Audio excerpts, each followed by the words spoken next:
Hey guys, welcome back to my channel. So I just wanted to come on and talk about today. So today at work at about 12:30, I received an email from my kids' school uh, saying that they were on a lockdown. No one come in, no one go out, blah, blah, blah, blah, blah. So a little bit after that, my daughter emailed me. She couldn't call me because they got something at the high school where you phone home or whatever. You give your phone. Your phone's supposed to go on a teacher's desk. I literally had already told my kids I don't give two craps about the policy or the rules or whatever, because I've always told them to keep your phones on your person. I've always said that. That's another thing. Anyway, my daughter emailed me and it was like, Mom, I'm scared. The school is on a lockdown, whatever, whatever.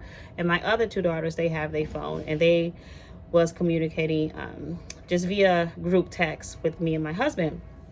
So I told my husband to come pick me up. Um, let me calm down and let me just rewind a little bit. My daughter who emailed me was basically letting me know a little bit about what was the lockdown about, because in the email they were just telling the parents not to worry, it's going to be okay, we have everything under control. But my daughter said some kid put on Snapchat that he hate black people and he hate Black History Month and everybody's gonna die today, which was really scary.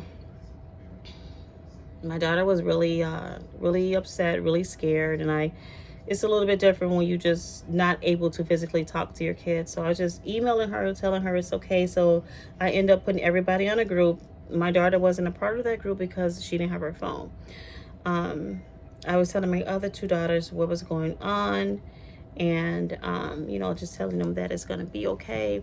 My daughter, who's a freshman, she really didn't believe it, because the teacher's job is always to keep the children calm. So she really didn't believe what was really going on. Anywho, my husband picks me up. Let me back up. I called the school and my husband told me not to say what I'm about to say, but I still said it. I said, hello. I was just wondering, is the school lockdown over? And they said no. And I was like, well, I'm really concerned about my black daughters. Okay. And she was like, well, ma'am, everybody's on lockdown. And I was like, I'm talking about my daughters. I need to know what's going on, whatever. And she's like, well, I'm African American, and all of our staff, we all are secure. So that wasn't good enough, because I needed sufficient information and she wasn't able to give me information if it's what's going on. I guess because they really couldn't communicate certain things with the parents and tell the parents certain things, which is understandable to an extent. So Carlo picked me up and we get to the kids' school. And in the midst of us getting there, the lockdown was over. So I said, leave the school now, hurry up. And my kids literally begging me on text message, the freshmen, can we stay? Da da da. It's okay. It wasn't real, bro. It's not real. I was like, leave now. Before we even made it up to the high school, it was another lockdown. So at this point, I'm really, really panicking, because I'm like, what the hell? The lockdown, it just was lifted. Now it's back on and it's even heavier. Before we got there, I had a couple of the moms telling me it was like policemen's up here with rifles and da da da da. It was really overwhelming, and I tried to keep it together. I try to really just keep it together. At this point, my daughter had her phone, because when that first lockdown was over, she was able to get her phone and she was about to leave, but they was like, no, you can't leave because we have another one. So I'm communicating with everybody on a group, asking them, do they have any information, asking them, what is the teacher saying? How does the teacher look? Are the teachers afraid? Whatever. And my daughter was communicating with me. I was so terrified, and I was just reassuring them that you have the blood, you are covered, you have angels, like you guys have angels, you are covered in the blood of Jesus, like it's okay. I don't know. This was really traumatic for me. This is really traumatic for my daughter. It's traumatic for my family, period. I had a couple parents to reach out because they seen it on Facebook to ask me because they know I have kids at this particular high school. I'm so over it. Like when my oldest two was going here, we had racial issues. You know, there's never going to be a perfect place to live. You're never going to have, I hate to say this, peace and unity at a high school with young people probably. I mean, it is what it is. It's always going to be something, right? Um yeah, I don't know. This one right here, it felt very different because the police had everything blocked off. They had guns out, and they wasn't telling the parents anything. So I'm just praying and trusting the Lord. Uh, I was standing with about 15 moms and we're just talking. So I just vamped off. Like I didn't want to talk to them anymore. I didn't want to communicate. I'm just solely communicating with my daughter. I'm looking inside the school to see if I see any of the kids like running or whatever. I just see officers like with their hand on their hip. Just like holding their guns or whatever, not like physically holding it, but just holding the holster. So they were just walking around. So I didn't see any of the kids because the kids was not allowed to leave the classroom. And that right there, that waiting was just like the most traumatic for me. That was the most traumatic because I couldn't physically tell my kids what I was seeing outside or what the other moms is telling me that their kids is reporting, because I did not want to put fear in my kids. I did not want to put fear in them. I have plans, and I'm like struggling right now. I have plans to take my kids out. My oldest, she cried. She doesn't want to be out of track. She wants to still be a part of the track team, but she do agree that uh, they should probably go to a different school or finish it out e-learning. Which that's what I said at the first time. Um, I don't know. It's just like when I have my mind made up, it's really hard to come back from that, because I literally was just looking like in a whole different area to just move my kids away and just go to a different high school. But it's like, I do understand that this situation can happen at a different high school. Race or schools shooting. I don't believe that school shootings happen at every high school, right? But I do believe it's going to be a issue of race almost at every high school. I do. So I'm still at, I don't know what to do. I know I'm not sending them tomorrow. And I think for these last couple months of high school, I'm just going to have them to just do e-learning. I don't know. And if they deny that, I don't care. I'm taking them out. Like, it doesn't matter.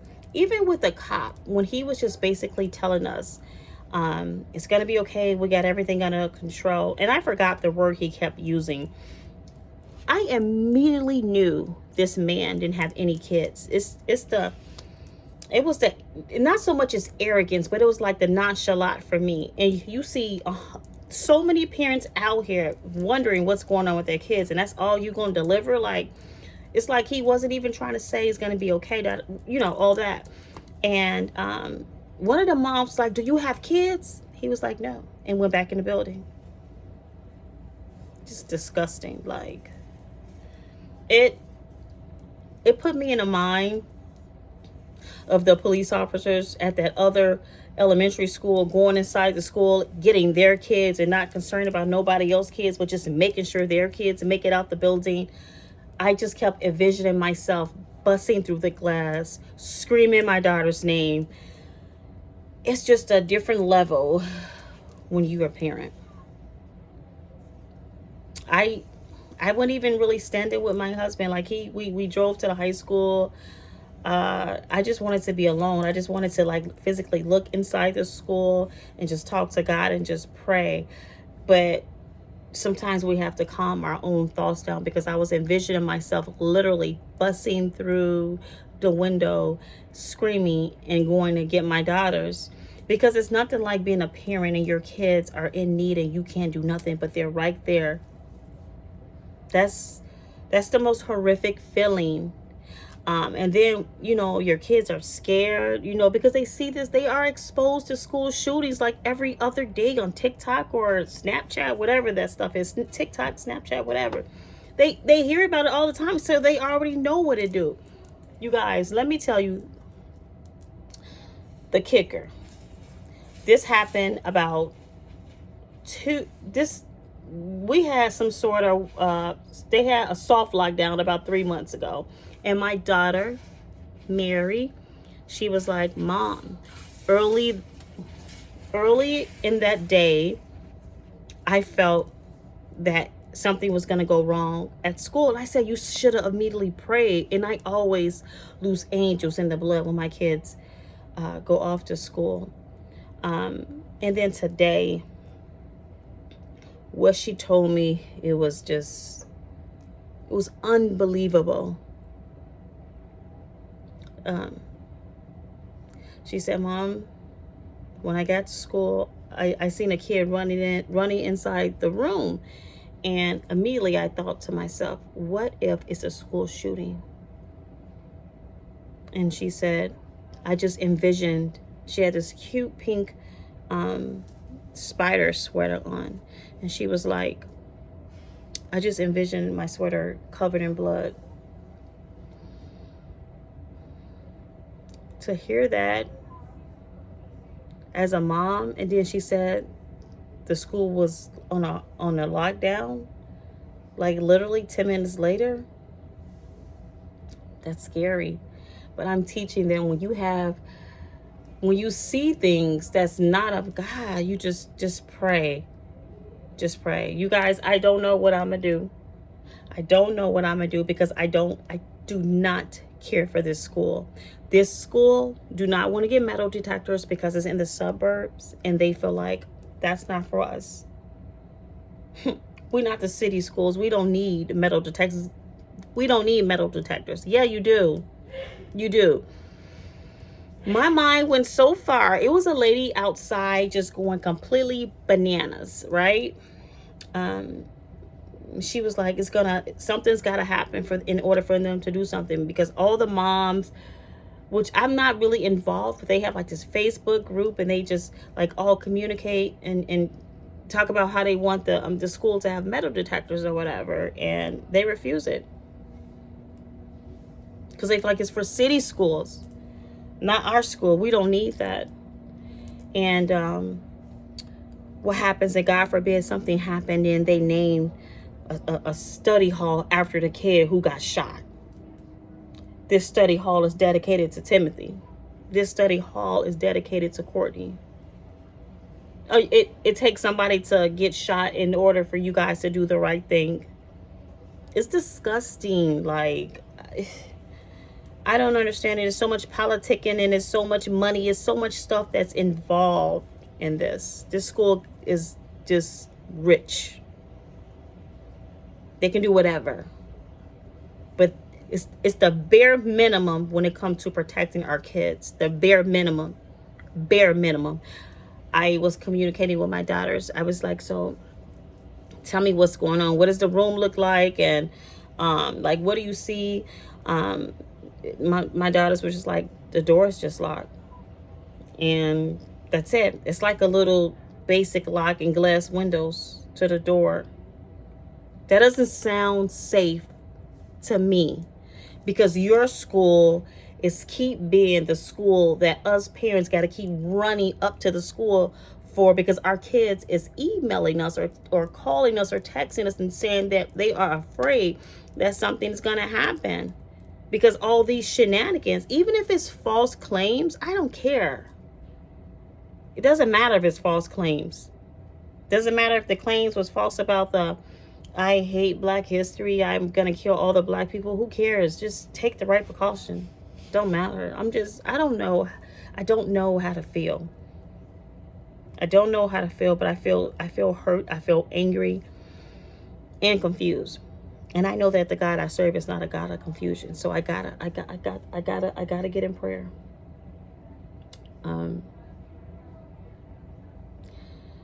I feel like sometimes, you know, we tell our kids we love them and have a good day, all this, and because we expect to see them at 3:30, 2:30, whatever, right? As a family, we got to have a plan. We got to have a plan. We got to have a code word, something. We got to do something as a family. Code words needs to be established. It doesn't even have, I'm not even just basically talking about school anymore. But for my family, there is like a code that we all know, that we text in the event of an emergency. But I am still trying to figure out what I'm going to do. Um, I don't know. I don't know. I don't know how to feel. I don't know what I'm going to do. I just feel so much anger. I just feel so much anger because I feel like we can't protect them. But I know that the Lord can protect them. I do know that. But I don't know. I just, all this hate, all these school shootings, how can it stop? I guess, I don't know. Teaching our kids, put praying, put the Lord back in schools, and have an actual class that you have to actually fail or pass just about in regarding bullying and how it can affect someone. And even a class, because the schools do not teach culture the way that they should teach it in a respectfully manner. My kids have come home and told me so much just in regarding Black History Month. With one of the Caucasian teachers, my daughter asked if we can learn about the successful Black people, not the ones who was murdered or this or that. Can we talk about the ones who invented something? And I just told her, because she was telling me it makes her uncomfortable. You know, because they always, you know, learn about Dr. King or Rosa Parks or whatever. So I basically told my daughter, you have a right to get up and leave. You tell them, your mom and dad say you can leave. If this is making you feel uncomfortable, don't mind the teachers. Just get up and leave. Like, you can tell them, I don't feel comfortable, so I'm gonna sit out here. And if they not respecting you to talk about something else, all the beautiful inventions that African Americans did, girl, just, I'm trying to be humble, but as we all know, we are a different human being when it comes to our children. My daughter didn't want me to reach out to the teacher. It's just high school life. It could be any life, elementary school, because my sons have time to want me to reach out to his teachers, because teachers, grown-ups know what they do. They just don't think the kid's gonna come home and communicate that with the parents or whatever. But okay, guys, I'm back. I do not know where I left off at, but I remember talking about how we need to just have some sort of plan as far as with our kids, and a safety word and all that. Just have all that established. All right. I don't know what I'm gonna do, but I will just make another video just about what I'm gonna do. I know I'm not gonna send my kids to school these last 2 days, but I have to figure it out. I have to figure it out. We have to figure it out. I'm just gonna we're probably just gonna have like a family meeting or something and try to come up with a plan. Because I don't think that this high school have no intentions on doing any actual safety protocols, because it's too city for them. Just like bulletproof glass or metal detectors, just the bare minimum, just to keep our kids safe. I don't know. That's about it. That's all I got. Thank you guys for watching. All right, bye.